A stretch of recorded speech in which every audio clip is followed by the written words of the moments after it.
broadcasting from Nairobi, Kenya. This is the Me and Larry reality video show, LTL editorial news for June 29th, 2010, just in time before midnight strikes. I guess the dogs are barking. It must be midnight to them, or they're just celebrating Spain victory. But let me tell you what LTL World Cup 2010 brings you about. Well, the first game, you have Paraguay, Japan.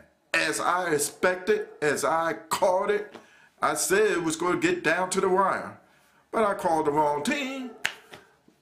It went down to penalty kicks. And let's just say the bar wasn't high enough for that goal scorer Romano for Japan to kick it in. It hit the bar, and let's just say they lost in a penalty kick, so they go home. I won't say sayonara to them.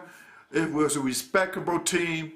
I give them credit for hanging there tough and just took it all the way. So I thank you, Japan, for bringing a good game to Paraguay. Paraguay. Now, guess what?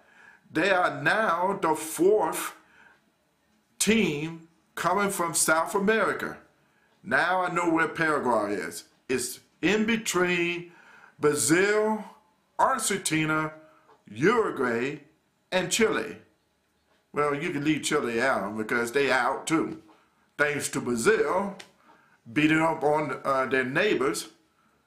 So you got Paraguay in a penalty kick, which leads down to the prime time matchup where Cristiano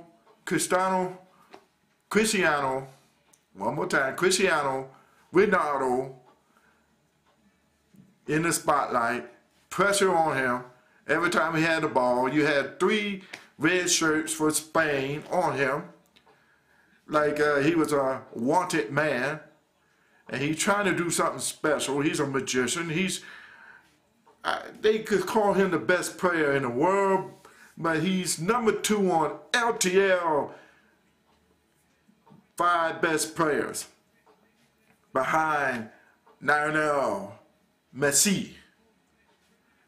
Now, the best player of the game was Spain, and their player, who's going to get millions and millions and millions of dollars to go to Barcelona to help out Lionel Messi, and that's David Villa, or in UK they call it David Villa, the one who scored the only goal in the game, beat Portugal.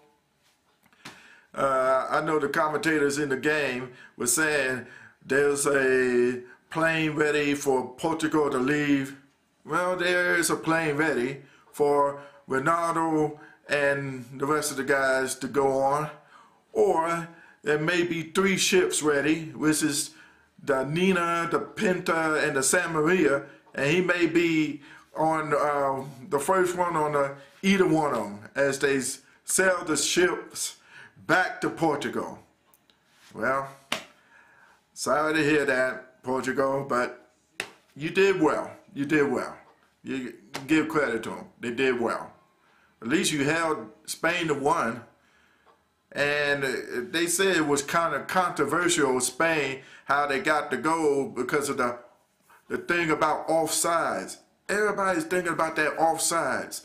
Maybe they needed to, if the World Cup needed to define 2 rules. One is the offside, about the offside and where it goes. And how far does a player had to go to in order to be onside? That's number 1. Number 2 is what's considered the hand rule. When the guy hits this arm, the upper arm, yes, that's considered a part of the hand.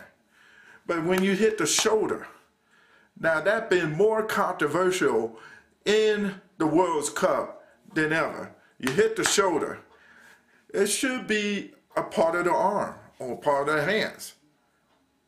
Just like a la Ghana, as they beat United States in extra time, brother hit the shoulder, this upper part of the shoulder. So, would you consider that to be the part of the hand? I don't know, you know. Usually it will be. Without the shoulder, you won't have the arm. I have seen some armless guys without the shoulder, you see? Or maybe they need to define the rule. Say it's a shoulder's okay, you know? Or they did that shoulder lean, shoulder lean. And everybody been doing the shoulder lean. So look for more of that in the quarterfinals where they do that shoulder lean. Well, I'll be back with the coming events for the quarterfinals on the LTL editorial news as LTL talks about the 2010 World Cup.